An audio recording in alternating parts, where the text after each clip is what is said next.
Hi, guys, and welcome to another episode of Homefront Harmony, the podcast specializing in providing military families with the mental health, well-being, and financial resources that they need. I'm your host, Stevie Dahl, and I'm so excited to have you join us today. As you know, one of my favorite things is to actually talk to those families that have served. And today, we have another one of those badass veterans with us. I'm very happy to have her. Please join me in welcoming Miss Falisha Rexford. How are you, my dear? I am great. That was an intro. It was a nice little tee-up. Thank you very much. Well, the check cleared, so good job. Thank you. All Thank right. you. So you served in the Air Force. Pretty, boring position, I would say. Now, now tell us what you did when you served in the Air Force. Okay. So it's interesting now talking about it in 2025 because you say the word drone. So I flew drones, RQ-1s, MQ-1s, well, a couple RQ-1s, MQ-1s and MQ-9 aircraft. So you say the word drone now and everybody visualizes this little saucer of a drone with four little propellers. You throw it up in the air, you get your angles or whatever. No, the drones that I used to fly are like the size of F-16s. Okay. And we flew them before anybody knew the word drone. Right. So the Air Force has them. We are the greatest Air Force in the world. And we've been using this aircraft for a long time to make sure that bad guys don't do bad things, or if they're doing bad things, that we stop them. And we protect our blue forces. So that's what I used to do. See, I told you, she's a badass. And what's ironic is my husband has owned a few drones. They're all on neighbors' roofs. So if nothing else, he's consistent. Yeah. So now to get to this level, what you did, like I don't imagine you decided, you know what, I'm going to join the Air Force and fly drones. Right. What kind of took you down the path to join the military, to serve your country, and then led you towards that? Okay. So we're going to start from the beginning. We are. Okay. Let's go back, baby. So honestly, poor childhood is what kind of propelled me to sign on the dotted line, so to speak. So after high school, I'm still with my now husband of 20 years, but back then the love of my life. And we both were trying to obviously... Still with him 20 years, but back then he was the love of your life. He's still the love of my life. Okay, just clarifying. Still the love of my life. Thank you. But as kids, you're trying to just gravel about what you're going to do in life. And we went to college for a couple years. I was trying to figure that out. I was waitressing at TGI Fridays. Okay. I was taking my tips to pay off my little credit card debt to go to college. And that just kind of sequence of events just wasn't getting me to where I needed to be. At the exact same time, I was having some kind of medical issues and things like that. I didn't have medical. I didn't have health. I didn't have anything really going for myself. And I really wanted to be something. I wanted to have a resume. I wanted to do something with my life. And so I was definitely one of those kids. So I feel you out there. If you're just going, what do I do with my life? Or I need some guidance. I didn't have any. So that's where it started. You're absolutely right. I did not go, I'm going to be a drone sensor operator and I'm going to employ weapons on bad guys. Like that's not what happened. I tested fairly well on my ASVAB. Okay. So study for that ASVAB. What is the ASVAB? So it's a test that you're going to take that's going to give you a score. And that score is going to say what jobs you can or can't do in the military. Perfect. So I tested fairly well, shockingly. And I knew that if I got some kind of intel job, that would help me on the civilian side with a high paying job on the civvy side. Gotcha. Okay. So I actually started as what you call an imagery analyst, or the kind of code, the military code is a 1-in-1. So I actually went in looking at satellite imagery. My job was to train my eyeballs how to look at things at 90-degree angles from space and count warships, so why does Russia have this many warships missing when they were there yesterday? That kind of thing with satellite imagery. These are the things that we do. So we were doing that. And then all of a sudden the Air Force went, we have this plane and we don't know, we know to put pilots on the left seat, but we don't know who to put in the right seat to operate the camera. They really did not know. Like the technology was advancing so fast that they didn't have anybody to fill those seats. And somewhere in the universe, they said, we should use imagery analysis. So right before my graduation day, they took the top 3 to 5 people of each class, threw us in a room together and went, you got 30 minutes to decide. Do you want to be an imagery analysis or do you want to be a sensor operator? We really don't know what a sensor operator does. You wear a flight suit, you go to Vegas. That's all we can tell you. And I was like, okay. Then I called my love of my life. All right. Nick Rexford. He has a name. I like it. He didn't answer the phone. He did not answer the phone. And I'm trying to make this like crazy decision. Am I going to keep going to Beale Air Force Base, Northern California? Or am I going to go to Vegas and do a job that I really don't even fully understand? Gotcha. I call this personally, I call this God. I call this, there was a door that was put in front of me. And sometimes you're brave enough to walk through the door, not really knowing what's on the other side. But that's the sequence of events that you're supposed to do in your life. You know, I look back now and I can see all of those sequence lighting up for me. In the moment, it was pure terror. I don't know what I'm doing. I called Nick. He's not answering. In true Air Force fashion, we had 30 minutes to make this decision. So I use this crazy calculated math equation. Beale Air Force Base was like 7 hours away from my boyfriend. Las Vegas, Nevada was only 3.5 hours away from my boyfriend. I'll take the one closer to my boyfriend. There you go. That is how I made my life-altering decision that ended up being one of the best decisions of my entire life. That's awesome. I love that. I always tell people, go with your gut. If your gut's talking to you, go with your gut. When something's bad, when something's good, mine has always forewarned me. Now, sometimes I still do the bad, but it's okay. Yeah. I'm cute. It'll be all right. So now, okay, so you got this opportunity to do this amazing new thing. What made you decide it was time to transition out of the military service and into the civilian world? It still hurts. Like, Does it? Yeah, because there is a chapter when you are in the military, there's a family, there's a chapter, there's a culture, there is debrief rooms, there is wartime moments, there is all of this stuff that you experience. And when you close that book, it's a really hard time for people. I didn't necessarily want to leave the Air Force. I feel like I was a little bit, again, doors opening. I had a moment and I ended up taking it. Mine was actually infertility. So my husband and I were trying to get pregnant for a few years. And back then, I say back then the military did not honor any kind of IVF anything. Like it just wasn't even on the medical radar. They have come a really long way. And now they actually are starting to assist with those issues. But back then it was all on you. So as 24-year-olds, we were $36,000 in debt because the Air Force did not look at that as any kind of an issue. That's your problem, not our problem. And I was being offered a civilian job in the same building, doing the exact same job, starting the next week, making 3 times the amount of money, unfortunately. Yeah. I was 36 grand in debt trying to have my son.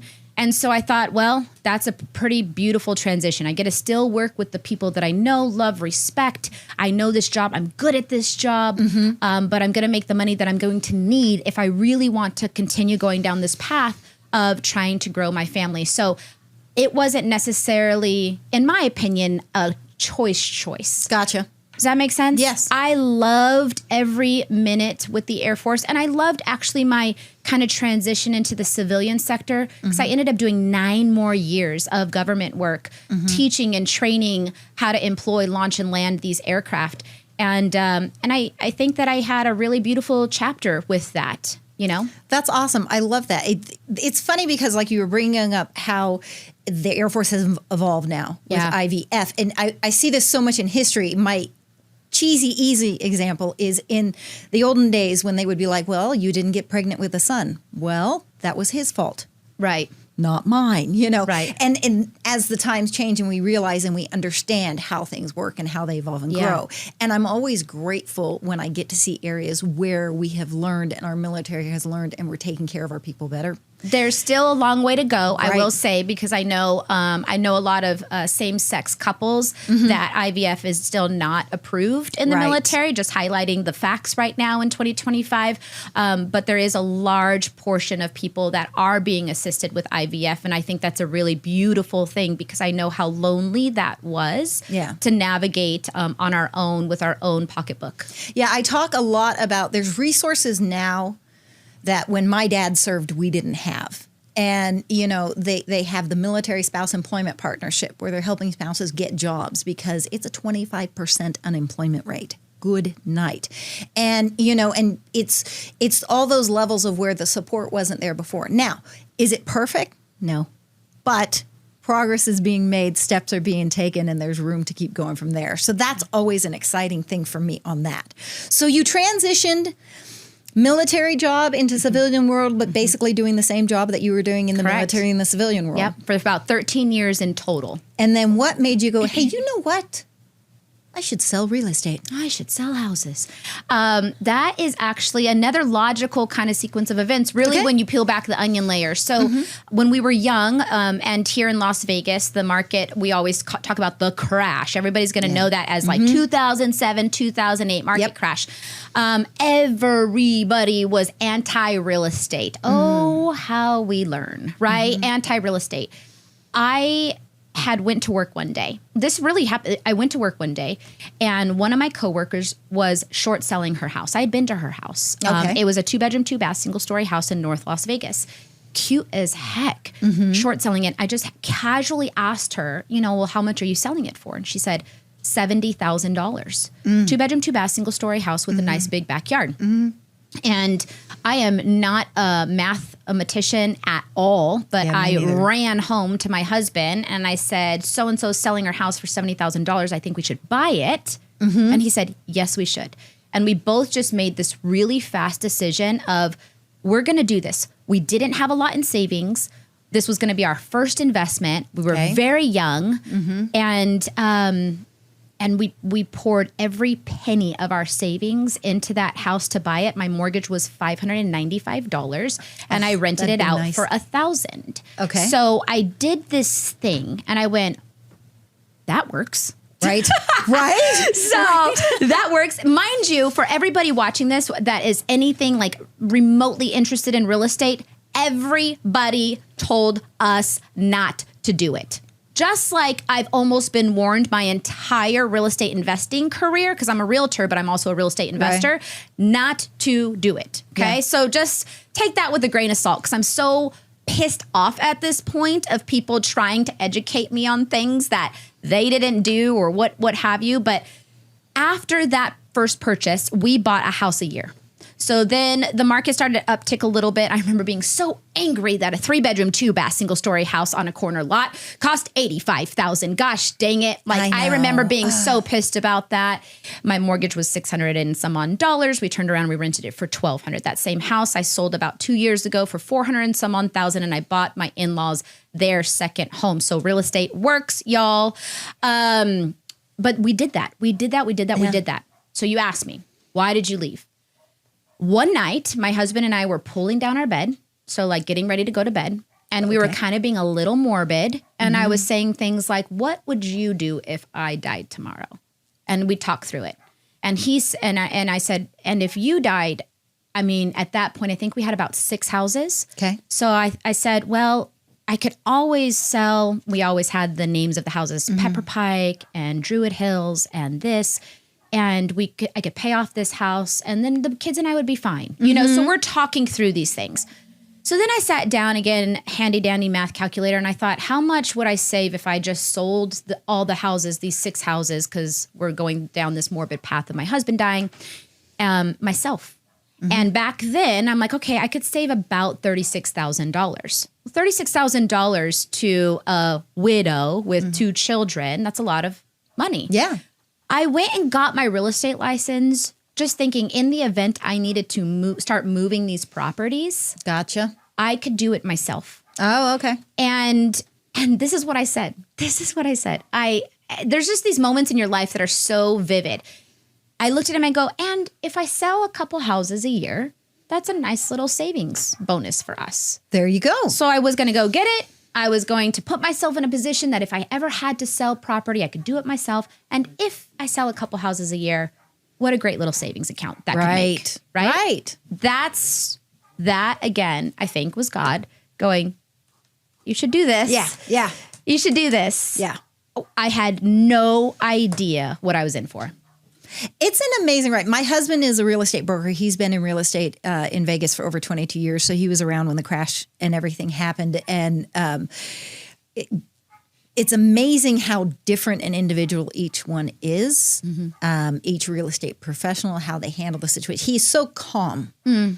Like, so not me. But, you know, it's fabulous because people, when they work with him, nobody panics. That's how we ended up getting together on it.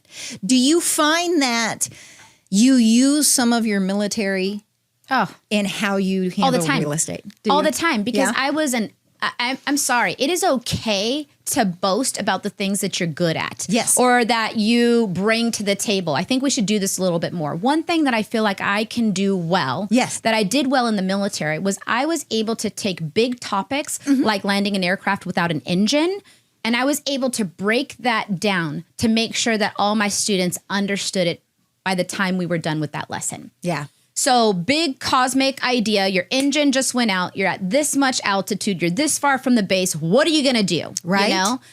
I was able to teach, and I take that skill and I get to use it daily, whether people are buying their first home, and I'm going to walk you through these steps, and it's going to be okay.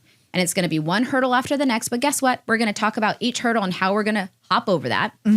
To the more seasoned people that are buying multi-million-dollar houses that, guess what? Still want somebody to walk them through the process. Oh, yeah. So I think, a teaching skill that I acquired in the Air Force, and I use that to walk people through the home buying and selling process. That's awesome. I tell people all the time, buying a house, not much scares me. Buying a house terrified me. The whole process itself was so crazy. And that was where I saw the calmness, because Jim was like, no, that's fine. It's all good. No problem. I'm like, really? Okay. Because it just, that for some reason, there's an unknown there that tends to get people shook a little bit. So I think the education is so key, so they understand. And I know that you work a lot with a lot of military families, whether active duty or they're veterans themselves, helping them take advantage of the VA loan, helping them find that home that they want to have to it. Yes. I love that so much. Yes, so do I. It's a personal thing to me when it's always the military people. It's such a personal thing. And I'm amazed how many military families honestly don't believe they can own a home. Oh my gosh, it just guts me. Ugh. And it guts me now in 2025 more than it ever has, because the market is getting away from people so fast right now that I truly feel in my heart, soul, and bones that if people that are in possibly a renter's boat, I call them, there's just two different boats. If you're in the renter's boat, if you don't hop over into the home ownership boat now, I have been saying this for years. This is not a realtor on a podcast being like, you should buy. No, go back. Find all of my crap online for the last few years. I've been saying. Not right now. Do that later. Yeah. Right now, keep watching. Go ahead. You know, you've got to be looking. This year, if you don't do this, there's a really good chance you're going to be left behind. And if you're sitting on a golden egg, i.e. the VA loan, I'm sorry. I love you with my heart and soul. You're an idiot if you don't look into purchasing a home sooner rather than later. Call me. It's a big thing that I promote and push is the VA loans, because there are so many who don't truly understand it. They've heard it maybe in passing or whatever, but they don't have any idea how phenomenal that is. My goodness, I don't get a VA loan. Every time I bought a house, I have to put a down payment down. Ouch. Ouch. Parents, nope. Every house they've ever bought, VA loan house, no money down. Get right in there and get there and have a beautiful. My mother has a great little house right now that she and Dad bought a few years ago, and it's basically their final home they're going to live in. And it's perfect. It's just this cute little one story. It's in a gated neighborhood. All's well, you know. And when Daddy passed away, Mom was comfortable. Yeah. She knew all her neighbors. She liked her neighborhood. Yeah. It was her house. It was her home kind of thing to it. Yeah. So it is a big conversation I like to have. I feel like my father-in-law he served and he was drafted into Vietnam. Okay. So he went and he did the war. And then when he came back, he was like, thank you. I've done my duty. I'm good. Yeah. My dad left a college scholarship and went into the Navy and was a lifer because he felt the need to serve his country. And either way, both served. You know? Right. But my father-in-law is one of those guys, he digs and he looks for things. So he knows every discount in the state of Nevada a military person can get, whether veteran or not. And he actually educated my father on some of the options to have on it to where you go. And it was just so interesting because my dad just didn't, he was like, no, but it's I serve my country. It's my duty to do, you know, I don't need to have all this extra, you know, to it. And I'm glad that he got to meet my father-in-law and get some of the information that he got from him and some of those discounts. You know, I have a similar story, but it's one of today, and it involves my 12-year-old son, which I just thought was so cute. This happened like 2 weeks ago. Okay. I was wearing a Clark County firefighter shirt because my husband's a Clark County firefighter captain. Okay. And I went through the tropical smoothie line to get some smoothies for my kids. And right at checkout, the lady goes, "Oh, is your husband in the fire department?" And I said, "Yeah, he is." He goes, "We do a huge discount here for local fire, police, military." She didn't know I was military. She just saw the t-shirt. And I said, "I had no idea. That's awesome." Yeah. We paid, we pulled out, came back a few days later, and I go to get a smoothie, and I didn't have the Clark County firefighter shirt on. Right. And my 12-year-old kind of in a little like, "Mom, you need to ask for your discount." I'm like, "Well, I don't have my ID that shows that I'm a veteran or anything like that." And he goes, "No, you deserve that. You should let them know." Yeah. And it was so cute because I will say many veterans like myself and many other people kind of sometimes shy away from that stuff. We're like, that's okay. It's fine. And it's the people around you that are like, "No, you need to ask. You did that," you know? And I got to see it in my 12-year-old son the other day. And it was really, really cute. And I really appreciated it. Yeah. No, it's absolutely fabulous. And this is why the military community to me is so phenomenal. And even after you leave service, yes, it's not the same as when you were active and on the base, but you find people. It's binding. Doesn't matter where I go. Somebody finds out my dad served. Yep. I have instant family. Yep. I have them. I will tell you this. I travel a lot for work. And one of my favorite places to go is D.C. And when I look out of a hotel room and I see all the monuments and I see the historical buildings and everything, it hits me different. And it hits me different because of the way I was raised. And I love that. I think it's the coolest thing ever. And my husband goes with me and it's impactful to him, but it hits him different too. And that means so much for me to be able to see. We actually took my in-laws there. And we went to the Vietnam Wall, and his dad was a little nervous about it, and but he wanted to see it. He wanted to be there. We got to do that trip, you know, and have it with him, and it just meant so much to be able to experience that kind of history. Absolutely, it's actually it's so funny today. My 14-year-old Nolan, we're going to be working on his World War II project, and we took them to Washington D.C. I have photos of my children next to it, and I'm going to pull those up and put them on the board for him. A cool thing, because you're all about information and things like that, and I am a woman sitting right in front of you, I will encourage every female veteran out there to go and submit your name and information to be on the Women's Memorial. There is a full Women's Memorial out there. You can submit all your information. You can take a grandmother or a mother that served in the past, submit her information, and get her name on that wall. I think it's a stunningly beautiful memorial. And I'm here for a little blip. And maybe one day my grandkids may want to go see, you know, look at my great-great-grandma, you know, Falisha that served. And that's, again, something not to gloat about, but it is history. And women have come so far with the service that I'm really encouraging every woman out there watching that is a thing. You can hop online, submit your information, get your name added to that memorial. Go do it. Go. Quick. Go. Well, it's like when my father passed, my mother let me have his Navy white uniform. Oh, beautiful. And he had a sword his father had brought back from World War II, samurai sword. His father brought back 3 swords, 1 for each son. And I had always said I wanted the sword. So my mother's like, "Here, you can have it." So I made a shadow box, and it's not the best work, people. I'm not crafty. But bless my husband's heart, he helped me. And we've got his whites pinned. We have all of his ribbons, and I have the medals too. I know they're not supposed to be on that, but I have those up there. I have the little U.S. pin from his father's army uniform from World War II. I have the samurai sword, and I have the flag, because we had 3 flags that Daddy had. So we had, each one of us got, my mom, my sister, and I each got a flag, and we each took one of the casings and put it in the flag. My husband and I put the shadow box together. We get it done. It's heavy as heck. Thank goodness he's tall and strong. And he puts it up on the wall. And I look, and inside there's this long little blonde hair. And I went, "Ha! I'm in there with him." There you go. There you go. There's my little Family piece. does serve. And that is, I think a lot of people think that is cliche. It is not. No, it's not. It is not. The families serve just as much as the military service member, whether that's backing and encouraging the person that's gone and deployed and doing all of the crazy things.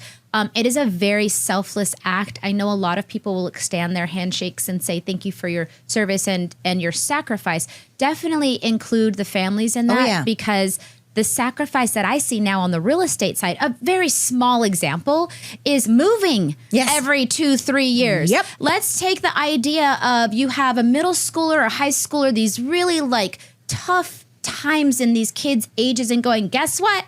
Glad you made a bunch of friends. We're leaving again. Yep. You know, let's go do it again. Yep. Guess what? I'm glad you made a bunch of friends. We're going to up and leave over here again. You know, it's really hard. And as I see these families as they get older, the kids, it gets harder.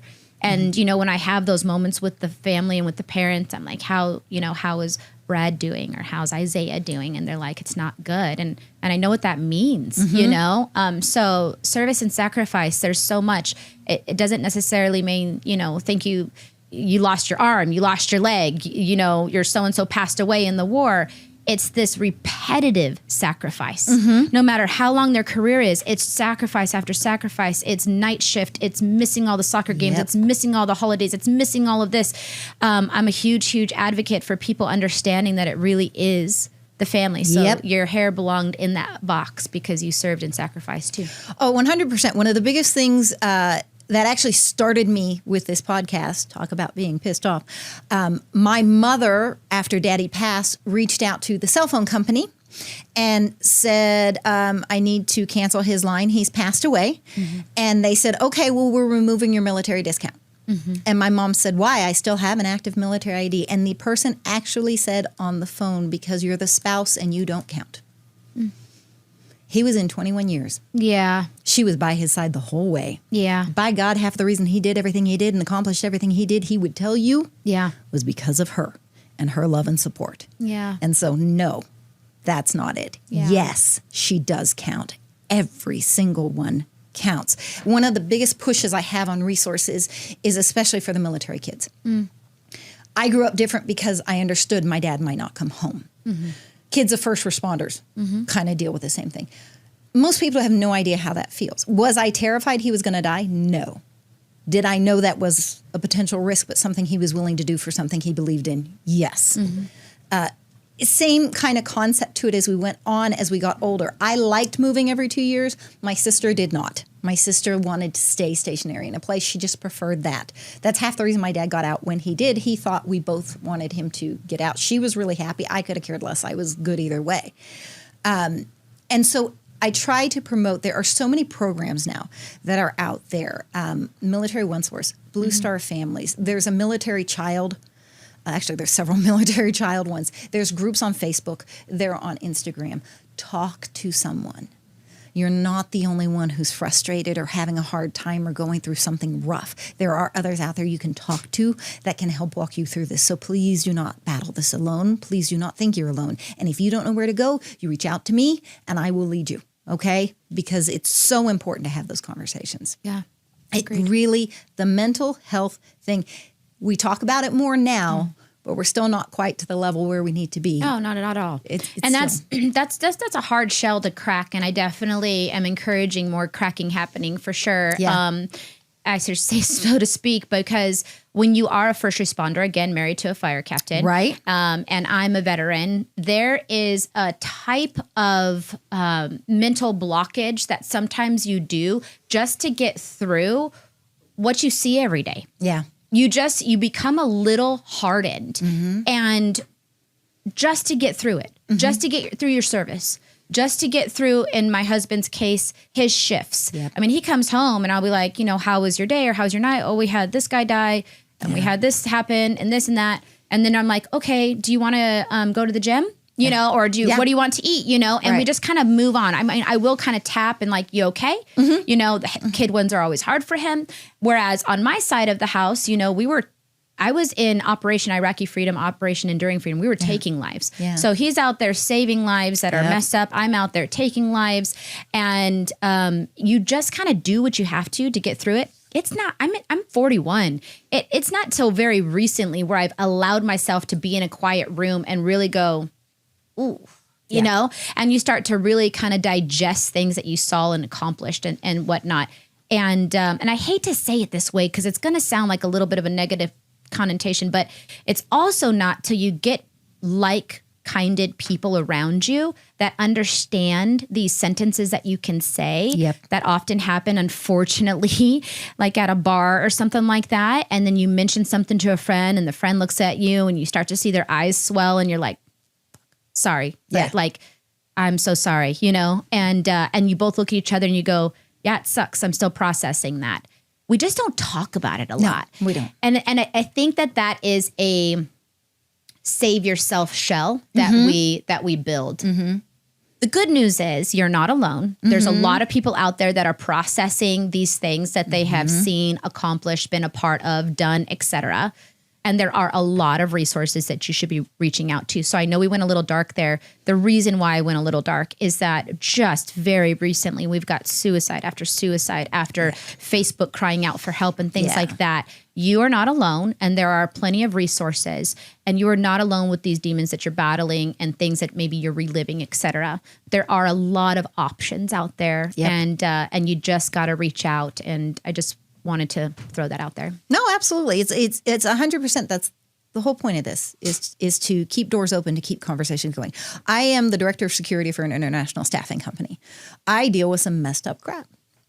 My husband and I were on a cruise and we both got emails we had to answer, and his email was some frustration thing. This person doesn't want this with the house and everything. He goes, what do you have? I said, a $500,000 fraudulent thing. And he goes, you win.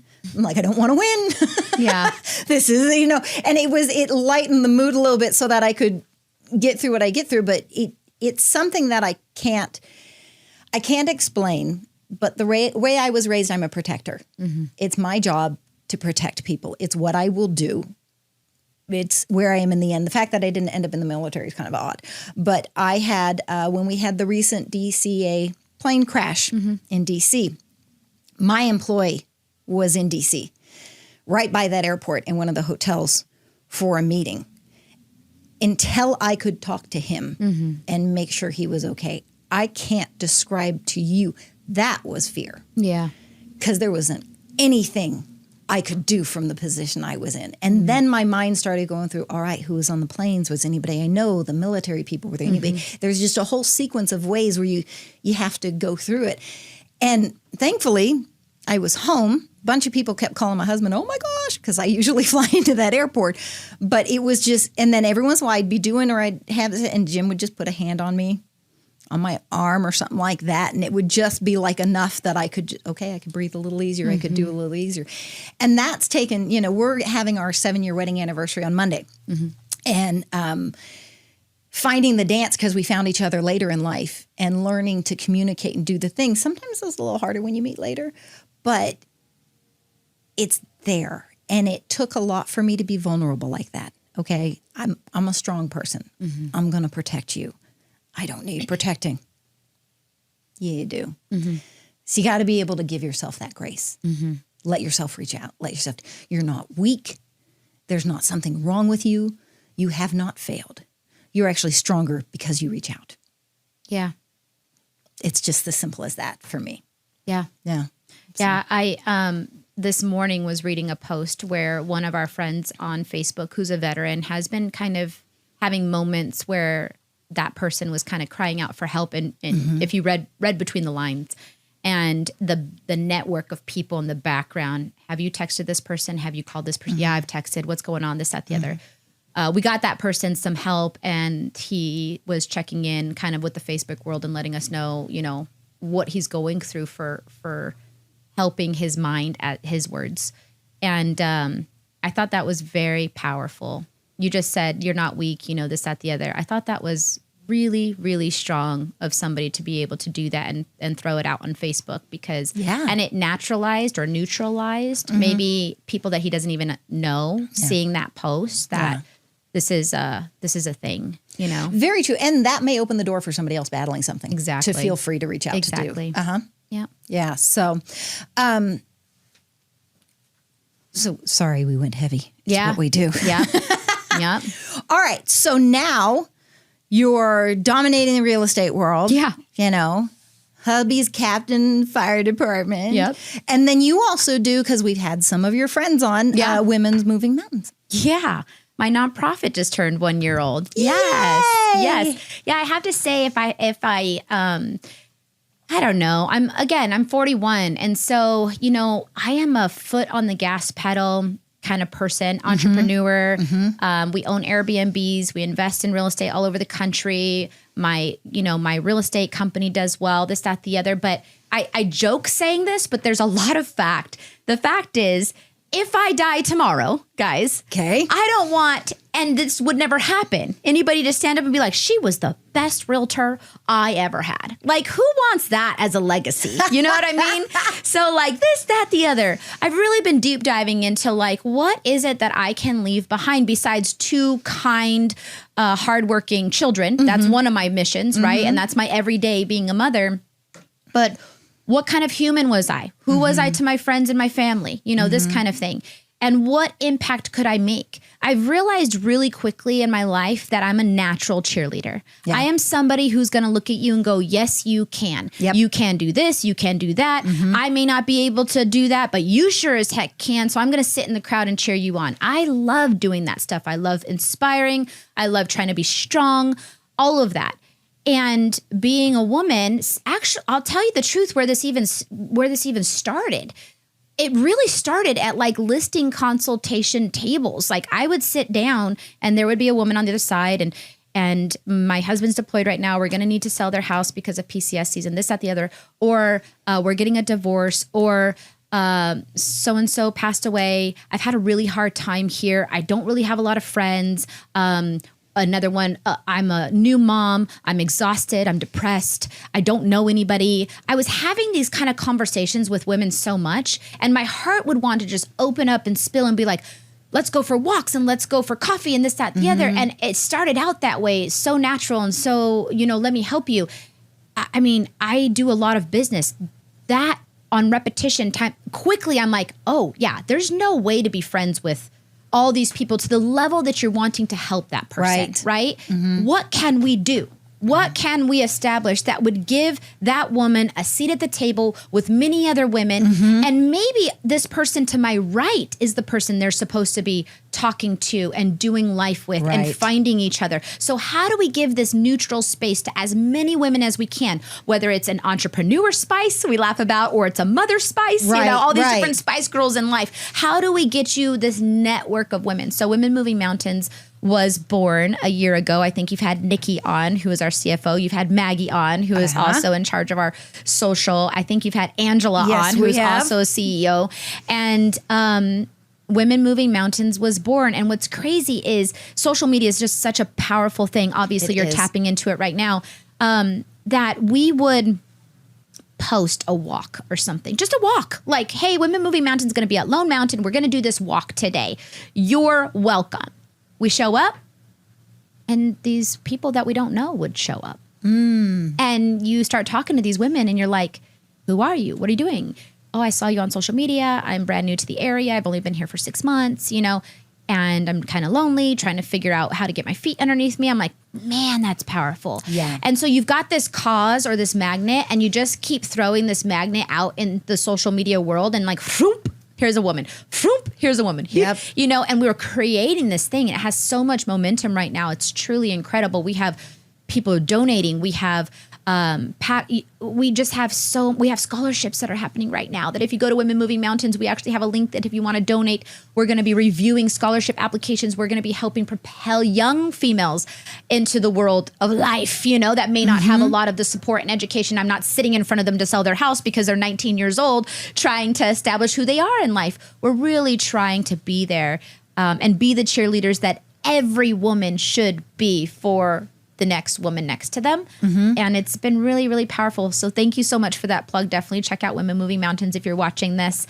and see how maybe you can either plug yourself in to the network of beautiful women, or if you're a gentleman out there or whatever else and you want to help contribute, we definitely have a donate button. We've got a lot of amazing things we're going to be doing.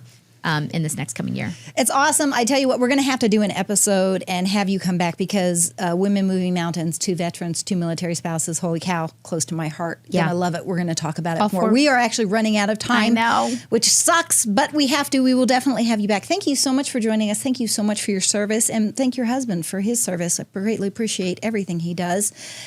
All right, people, we are at that time of day. You know what to do.